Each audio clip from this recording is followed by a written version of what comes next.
जय श्री कृष्णा। राधे राधे। बोलिए भगवान शंकर की जय हो, माता पार्वती की जय हो। आज मैं आपको सुनाऊंगी सोमवार व्रत की कथा। जो भी मनुष्य इस कथा को सुनता है उसके सारे दुख संकट शिव भगवान हर लेते हैं।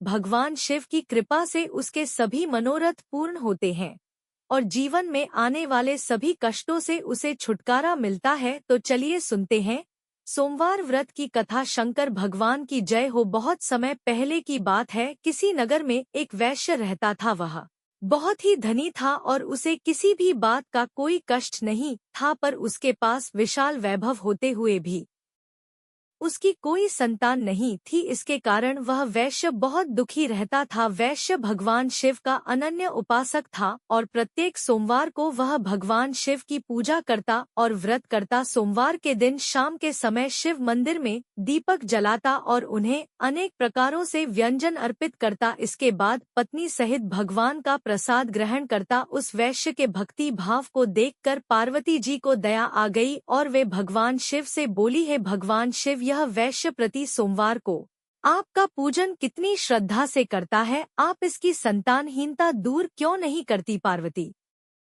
जी की बातें सुनकर भगवान शिव बोले, हे देवी, इस वैश्य को संतान ना होना इसके पूर्व जन्म का फल है और वह अपने कर्मों का फल भोग रहा है। तब पार्वती जी बोली, है महादेव जी, यदि आप अपने भक्तों के कष्ट को दूर नहीं करेंगे तो भक्तजन आपकी पूजा और आराधना क्यों करेंगे, इसीलिए आपको अवश्य ही उसे पुत्रवान बनाना चाहिए। तब पार्वती जी से महादेव जी बोले, हे देवी, मैं तुम्हारे आग्रह से उसे पुत्र प्राप्ति का वर तो देता हूँ और इसके भाग्य में पुत्र सुख न होने के कारण वह पुत्र केवल 12 वर्ष तक ही जीवित रह सकेगा। कुछ काल के बाद भगवान शिव की कृपा से वैश्य की पत्नी गर्भवती हुई और 10वें महीने में उसे पुत्र रत्न प्राप्ति हुई। पुत्र उत्पन्न होने से वैश्य के घर में बहुत आनंद मनाया गया, पर फिर भी वह वैश्य निश्चिंत न हो सका, क्योंकि वह जानता था कि उसका पुत्र केवल 12 वर्ष तक ही जीवित रहेगा। इस प्रकार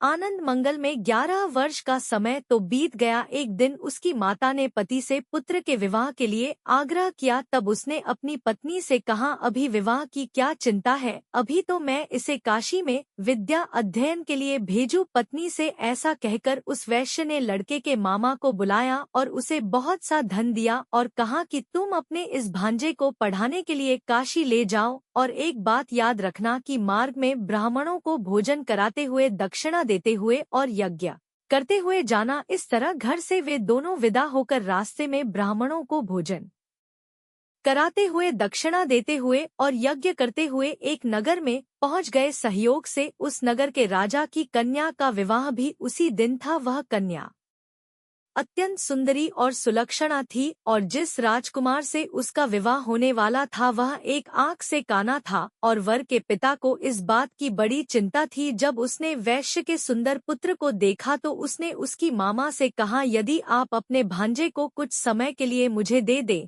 तो आपकी बड़ी कृपा होगी। विवाह के बाद मैं इसे वापस आपके पास भेज दूंगा और इसके बदले में मैं आपको बहुत सा धन भी दूंगा। धन के लालच में मामा मान गया। वर के पिता के इस प्रस्ताव से वह सहमत हो गया और उसने अपने भांजे को नकली वर बनाकर विवाह मंडप में भेज दिया। विवाह कार्य विधिवत संपन्न हुआ, पर जब वैश्य पुत्र सिंदूर दान करके वापस लौटने लगा तो उसने राजकुमारी की साड़ी के एक छोर पर लिख दिया कि हे प्रिय, तुम्हारा विवाह मुझ वैश्य पुत्र के साथ हुआ है और अब मैं पढ़ने के लिए काशी जा रहा हूँ। अब तुम्हें एक लीव के साथ विदा होना पड़ेगा, जो कि एक आंख से काना है और तुम्हारा पति नहीं है। इतना सब लिखकर वह वैश्य पुत्र चला गया। विदाई के समय जब राजकुमारी ने अपनी साड़ी पर वैश्य पुत्र के द्वारा लिखी बात पढ़ी तब उसने राजकुमार के साथ जाने से मना कर दिया और कहा, यह मेरा पति नहीं है मेरा पति तो वैश्य पुत्र है जो इस समय पढ़ने के लिए काशी गया है। राजकुमारी की बातें सुनकर उसके माता पिता तो बड़े ही सोच में पड़ गए और वर के पिता के द्वारा किए गए छल से बहुत दुखी हुए और उन्होंने कन्या को विदा नहीं किया। बारात खाली हाथ वापस लौट गई। उधर वे दोनों वैश्य काशी पुत्र पहुंच गए और वहां जाकर वैश्य पुत्र ने तो विद्या पढ़ना आरंभ कर दिया और उसकी मामा ने यज्ञ करना आरंभ कर दिया। कुछ ही दिनों बाद उस लड़के के 12 वर्ष पूरे हो गए। उस दिन उन्होंने यज्ञ कर रखा था। तब लड़के ने अपने मामा से कहा कि मामा जी, आज तो मेरी तबीयत कुछ ठीक नहीं जा पड़ रही, इसीलिए मैं सोने जा रहा हूँ। थोड़ी देर के बाद जब मामा ने आकर देखा तो उसने अपने भांजे को मृत अवस्था में पाया। उसे देखकर वह बड़ा ही दुखी हुआ, परंतु उधर यज्ञ कार्य चल रहा था। यज्ञ भंग होने के भय से मौन रहा। जब यज्ञ की पूर्णाहुति हो गई और सभी ब्राह्मण वहां से चले गए, तब वह जोरों से विलाप करने लगा। उसी समय देव योग से पार्वती जी के साथ शिवजी उधर से निकल रहे थे। उस विलाप को सुनकर पार्वती जी के मन में दया आ गई। वे महादेव से बोली, है महादेव, इतना करुण क्रंदन कौन कर रहा है? आप वहां चलकर देखिए कि उसके रोने का क्या कारण है। पार्वती जी के आग्रह से शिव जी उस स्थान पर गए और वहां पहुंचकर पार्वती जी ने उस बालक को पहचान लिया और कहने लगी, है भगवान, आपके वरदान से उत्पन्न बालक मृत हो चुका है, इसका क्या कारण है? तब शिवजी महादेव बोले, है देवी, यह बालक अपनी पूरी आयु समाप्त कर चुका है और अब इसकी मृत्यु हो गई है, इसमें मैं क्या कर सकता हूँ? तब पार्वती जी बोली, है भगवान, आपने जिस प्रकार कृपा करके इसे 12 वर्ष की आयु दी थी, उसी प्रकार अनुग्रह से इसे जीवन की पूरी आयु प्रदान करें, नहीं तो वह वैश्य इसके वियोग में अपने प्राण छोड़ देगा। पार्वती जी के आग्रह से भगवान शिव ने उस बालक को जीवन दान दिया और स्वयं पार्वती वरदान वह बालक जी उठा और कुछ दिनों के बाद अपने मामा के साथ उसने अपने नगर को प्रस्थान किया। वहां से चलकर वह पुण्य उसी नगर में आया जी सहित शिवलोक को चले गए। इधर शिव जी के जहां उसका विवाह राजकुमारी के साथ हुआ था, वहां उसने यज्ञ कराकर ब्राह्मणों को भोजन कराया और दक्षिणा दी। ब्राह्मणों द्वारा राजा को सूचना मिली कि काशी से एक वैश्य पुत्र आया है जो ब्राह्मणों को भोजन कराता है और दक्षिणा देता है। तब राजा उस वैश्य पुत्र को देखने के लिए गया। जब वहां पर राजा ने प्रत्यक्ष रूप से अपने दामाद को देखा तो उनकी खुशी का ठिकाना नहीं रहा। वह आदर के साथ उन्हें अपने महल में ले आया और कुछ दिनों तक आदर भाव करने के बाद अपनी पुत्री को बहुत सा धन देकर विदा किया। वह वैश्य पुत्र अपनी पत्नी और मामा के साथ अपने नगर को चला। जब सब लोग घर के समीप पहुंचे तो मामा ने कहा कि तुम लोग यहीं पर रुको, मैं घर जाकर आने की खबर देता हूँ।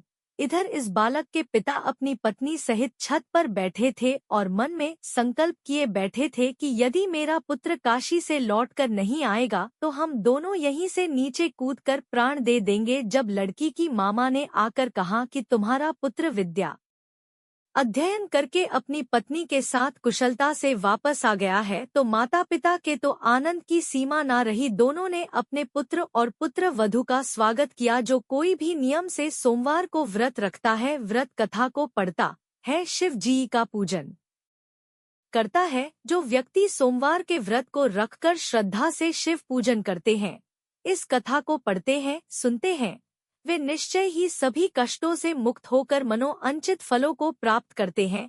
बोलिए शंकर भगवान की जय हो, माता पार्वती की जय हो। वास्कल नाम के एक गांव में बिंदो नाम का एक ब्राह्मण रहता था। वह बड़ा ही अधर्मी, दुरात्मा और महापापी था। उसकी पत्नी बहुत सुंदर थी, उसका नाम चंचला था। वह सदा उत्तम धर्म का पालन करती थी, परंतु बिंदु वैश्यावामी था। इस तरह का कुकर्म करते हुए जब बहुत समय व्यतीत हो गया, उसकी स्त्री काम से पीड़ित होने पर भी स्वधर्म का नाश हो जाने के भय से कलेश सहकर भी काफी समय तक धर्म से भ्रष्ट नहीं हुई, परंतु आगे चलकर वह भी अपने दुराचारी पति के आंचल से प्रभावित होकर दुराचार और धर्म से विमुख हो गई। इस तरह से दुराचार में डूबे उन पति पत्नी का बहुत सा समय व्यर्थ बीत गया। वैश्यागामी दूषित बुद्धि वाला वह दुष्ट ब्राह्मण बिंदु समय अनुसार मृत्यु को प्राप्त होकर नर्क में चला गया। बहुत दिनों तक नर्क के दुखों को भोग कर वह मूढ़ बुद्धि पापी विंध्य पर्वत पर भयंकर पिशाच हुआ। इधर उस दुराचारी बिंदु के मर जाने पर वह चंचला नाम की स्त्री बहुत समय तक अपने पुत्रों के साथ घर में रहती रही। पति की मृत्यु के बाद वह अपने धर्म से गिरकर पर पुरुषों से संग करने लगी। सतियां विपत्ति में भी अपने धर्म का पालन करना नहीं छोड़ती। यही तो तप है। तप कठिन तो होता है, लेकिन इसका फल बहुत मीठा होता है। विषय इस सत्य को नहीं जानता, इसीलिए विषों के विष फल का स्वाद लेते करता है। एक दिन देव योग से किसी पुण्य पर्व के आने पर वह अपने भाई बंधुओं के साथ गोकर्ण क्षेत्र में गई। उसने तीर्थ के जल में स्नान किया और बंधुजनों के साथ इधर उधर घूमने लगी। घूमते घूमते वह एक देव मंदिर में गई। वहां उसने एक ब्राह्मण के मुख से भगवान शिव की परम पवित्र और मंगलमय कथा सुनी। कथावाचक ब्राह्मण कह रहे थे कि जो स्त्रियां विचार करती हैं, वे मरने के बाद जब यमलोक जाती हैं, तब यमराज के दूत उन्हें तरह तरह से यंत्रणा देते हैं। वे उनके काम अंगों को तप्त लोहे के दंड से दाते हैं, तप्त लोहे के पुरुष से उसका संसर्ग कराते हैं। यह सारे दंड इतनी वेदना देने वाले होते हैं कि जीव पुकार पुकार कर कहता है कि अब ऐसा नहीं करूँगा, लेकिन यमदूत उसे नहीं छोड़ते। कर्मों का फल तो सभी को भोगना पड़ता है। देव ऋषि मनुष्य इससे सभी बंधे हुए हैं।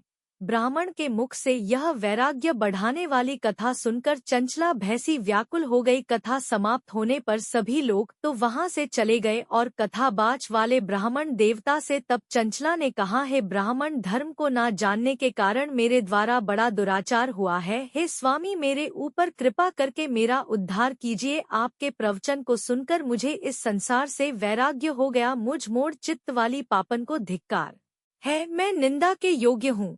मैं बुरे विषयों में फंसक अपने धर्म से विमुख हो गई थी। कौन मुझ कुमार्ग में मन लगाने वाली पापनी का साथ देगा? जब यमदूत मेरे गले में फंदा डालकर मुझे बांध कर ले जाएंगे और नर्क में मेरे शरीर के टुकड़े करेंगे, तब मैं कैसे उन महायातनाओं को सहन कर पाऊंगी? मैं तो सब प्रकार से नष्ट हो गई हूँ, क्योंकि मैं हर तरह के पाप में डूबी हूँ। हे ब्राह्मण, आप मेरे गुरु हैं, आप ही मेरे माता पिता है। मैं आपकी शरण में आई हूँ। मुझ अवला का अब आप ही उद्धार करें। सूत जी कहते हैं कि हे शौनक जी, इस तरह विलाप करती हुई चंचला ब्राह्मण देवता के चरणों में गिर गई। तब ब्राह्मण ने उसे उठाया और कहा, हे देवी, तुम सो भाग्यशाली नहीं हो जो भगवान शंकर की कृपा से तुमने वैराग्य पूर्ण शिव पुराण की कथा सुनकर समय से अपनी गलती का एहसास कर लिया। अब तुम डरो मत, भगवान शिव की शरण में जाओ। उनकी परम कृपा से तुम्हारे सभी पाप नष्ट हो जाएंगे। मैं तुम्हें भगवान शिव की कथा सहित वह मार्ग भी बताऊंगा जिसके द्वारा तुम्हें सुख देने वाली उत्तम गति प्राप्त होगी। शिव कथा सुनने से तुम्हारी बुद्धि शुद्ध हो गई है और तुम्हें पश्चाताप हुआ, मन में वैराग्य उत्पन्न हुआ। पश्चाताप ही पाप करने वाले पापियों के लिए सबसे बड़ा प्रायश्चित है। पश्चाताप ही पापों का शोधक है, इससे पापों की शुद्धि हो जाती है। बोलिए शंकर भगवान की जय। हर हर महादेव।